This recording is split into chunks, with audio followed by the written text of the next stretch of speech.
Hey, good morning. Welcome back to First and Five here with Alex Willis. I'm so glad to have you here with me this morning. On last week, we talked about Enrico Caruso and how he had to overcome the little him on the outside so that the big him on the inside that wanted to sing could come out.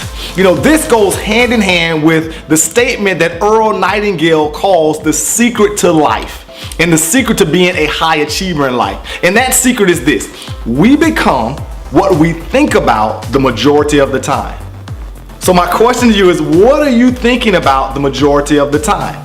Because if you're to achieve great results and become a high achiever, you have to use this and think about it. So today I want to show you 3 things that you're going to have to overcome if you're to be a high achiever. Number 1 is the monkey brain.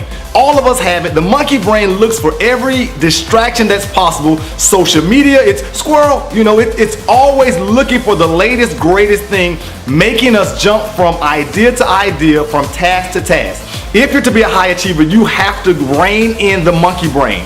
Number two, you have to rein in the robot brain. Understand that the robot brain tries to slow everything down and put us on autopilot, causing us not to think about what we're doing. Oftentimes, most of us drive home from work using the robot brain, wondering what streets we took, how did we get home. If you're to be a high achiever, you have to get a grip on the robot brain and ultimately allow the sage brain, number 3, the sage brain, to constantly rule and reign in your life, allowing you to go through the day being what I like to call intentional about what you're doing and where you're going.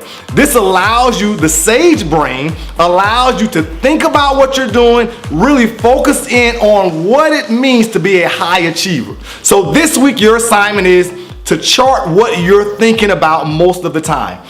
I want you to keep a journal, a log, to see what you're thinking about, and at the end of the week, look to see what you've been thinking about the majority of your time. Because if what Earl Nightingale says is true, if we become what we think about the majority of the time, it's important that we analyze our thoughts. Remember, don't be a spectator in life. Go out and make a play today. I look forward to seeing you right here next week on First and Five.